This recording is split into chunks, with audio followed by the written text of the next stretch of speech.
So we have two people who have museum connections, right, in St. Petersburg and Belgrade. So why don't we have Alexander start with this topic? Let's really briefly discuss the way that Finland ended up as part of the Russian Empire, maybe very briefly, the relationship between Sweden and Russia, and the type of status that Finland had in the Russian Empire prior to the 1917 revolution. Okay. So basically, the way Finland appeared was this Swedish conquest. First of all, Swedish and Novgorodian conquest. So basically, Russia was a highly fractured country in the 10th, 11th century. And the Novgorodian Republic expanded to the north, while the Swedes expanded to the east, and their interests clashed on the modern-day territory of Finland.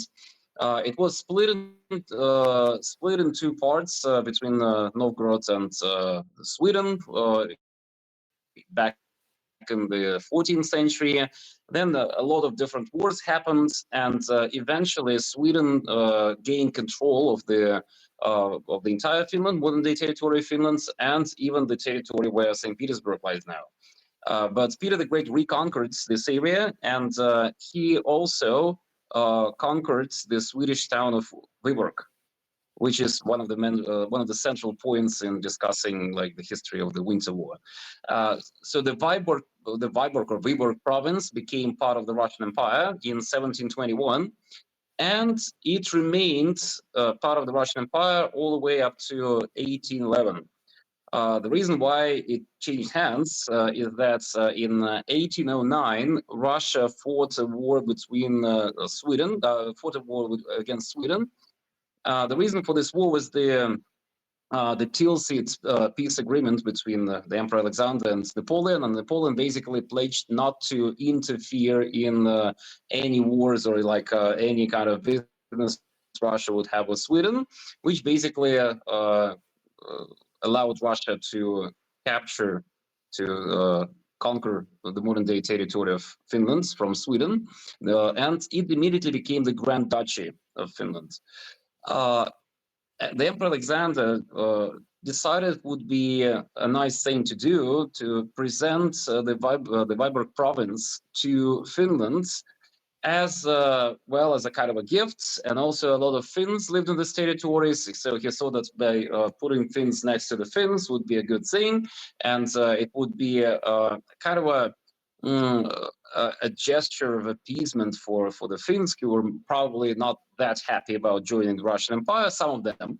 But in fact, when Finland became part of the Russian Empire, the Emperor Alexander gave them very broad autonomy. They de facto became a state within a state. The Emperor Alexander II basically expanded this autonomy. So Finland became a de facto independent state, so it managed its own finances. It only didn't have its own army, but as for all other basically signs, symbols, and all the kind of all the elements which make a state, it had them. So it had its own financial system, it had its own border between Russia and Finland. So although Finland was part of the Russian Empire, it had its own like customs border. So Russian merchants, for example, had to pay their like customs duties, and they had to trade. They were forced to trade in Finland with basically forced to trade with Finland at worse conditions than the Finnish merchants themselves. And eventually, in the late 19th century, the Emperor Alexander III decided to put an end to this broad autonomy, because he said that Finland, like the Finnish parliament, and Finland was granted a constitution by the Emperor Alexander I. The Finns demanded money for their infrastructural projects, while they did not send any money to the state treasury, which was like a bit too much. And Finland was exempt from military service. I mean, the Finnish men, and he thought that it was a bit too much for there was too much freedom for this little semi-autonomous state within the Russian Empire to enjoy. And he decided to clamp down on this and started a policy of Russification, which naturally met protests in Finland. And Finnish student, for example, assassinated the Governor General of Finland, Bobrikov, in 1905. This was at the height of the First Russian Revolution.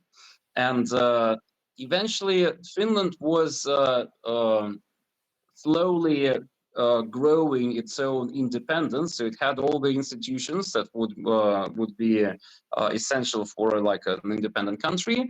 But the only thing it didn't have was independence. And the way Finland was tied to the Russian Empire, legally speaking, is that it was a grand duchy within the Russian Empire. It was tied to Russia by the personal union of the Grand Duke of Finland to the Russian Tsar. And conveniently enough, the Russian Tsar had the title of the Grand Duke of Finland. So basically, the Tsar tied, as the Grand Duke of Finland, tied Finland to himself as the Tsar of Russia. I mean, it's all these feudal things that were quite common in Europe back in the day.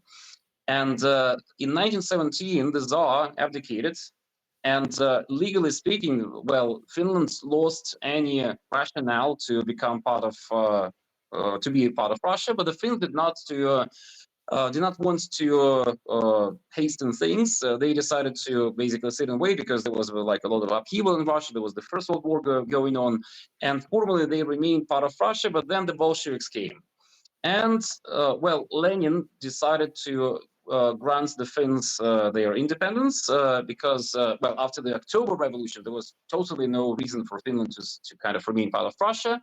The Finns were still quite cautious, and the main reason why Lenin granted them independence was that Finland had a very strong socialist party. So it was a kind of a calculated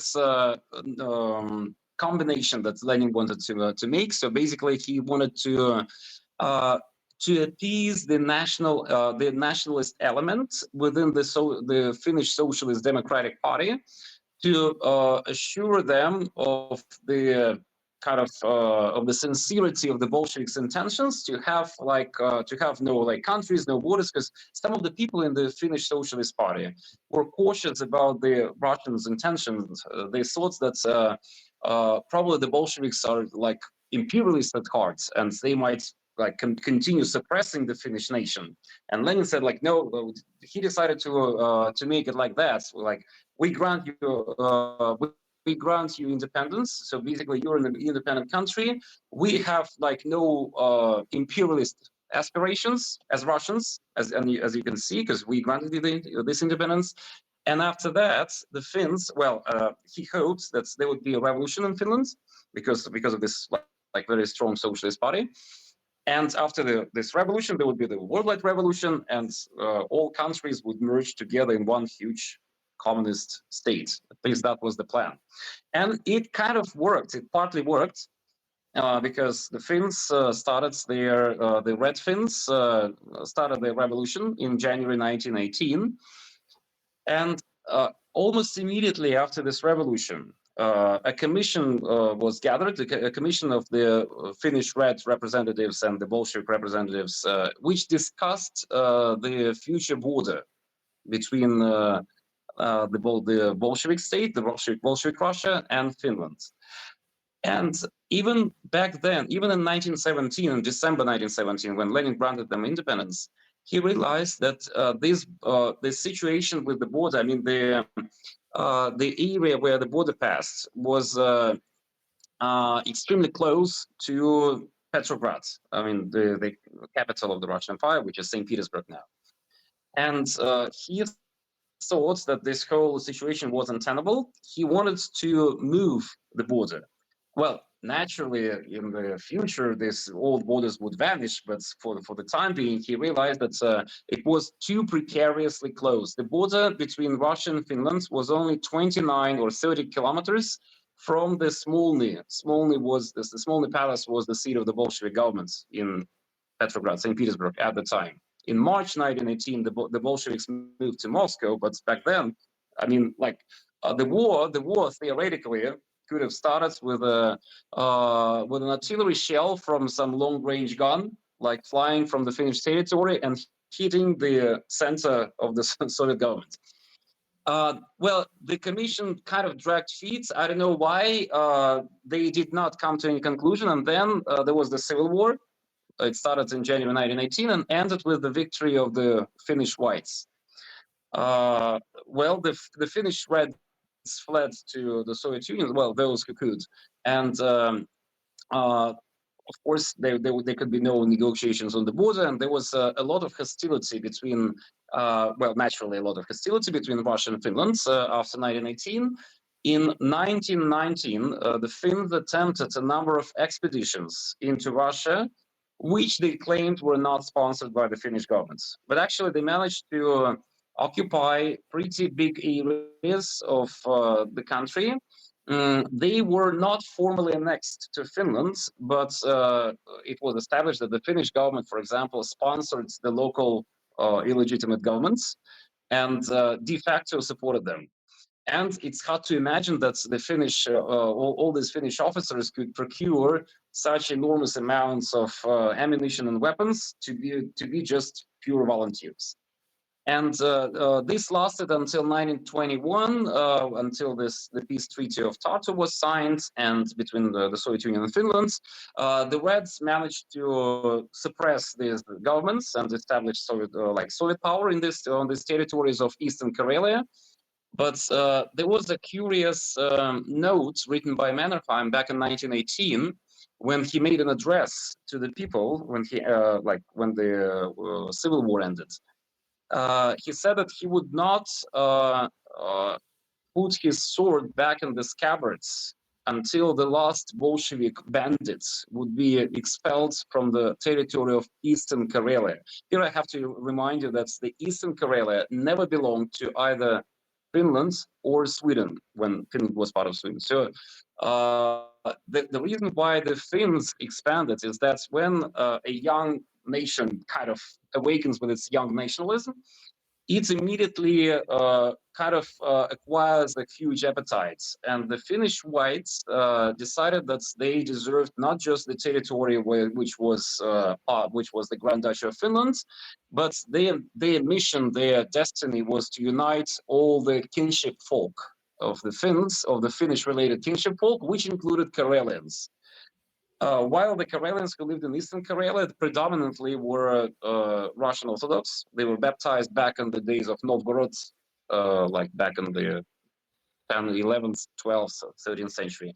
So they, when the Finns invaded, they met rather lukewarm support from the Karelians. Many of them were not happy about the Bolsheviks, but for the political reasons, not so much because of the nationalist reasons.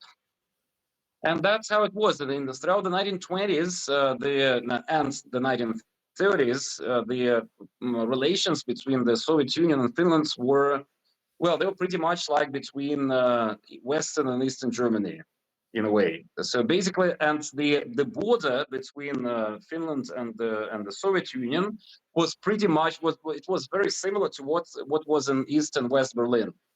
So it was a place where spies got through all the time, where there were occasional shellings and shootings. It was like basically a very restless border. And this is the general historical context, which led up to the Winter War, to the rise of Hitler. But I guess the other guests would also like to have a word. Thank you for that. And for those who don't know, I think we want to clarify who Mannerheim was, but maybe we can briefly mention him now. And then I'd like Andrei to talk about the transition from the 20s to the 30s, the general geopolitical situation that impacted the Soviet Union and Finland. But Sasha, do you want to wrap up Mannerheim a little bit before we talk about his role in the Winter War and also World War II? Okay, just very briefly. So he was an officer in the Russian Imperial Army. He went on several expeditions to Central Asia. and delivered some valuable intelligence to the Tsarist general headquarters. And he served in the First World War, and when the Finnish Civil War started, he was the commander-in-chief of the Finnish Whites. And he was basically brushed aside after the Finnish Civil War because of the political situation, and he basically stayed away from political matters all the way up to the late 1930s. So that was right after the Finnish Civil War, but he became like a national symbol in a way, a national symbol for the whites, because for the winning side, and well, I guess that delegates would also like to have a word. Yeah, so it's an interesting transition from going from this, respected Russian imperial officer of Finnish descent to basically fighting Russia for much of his life after the Russian Revolution.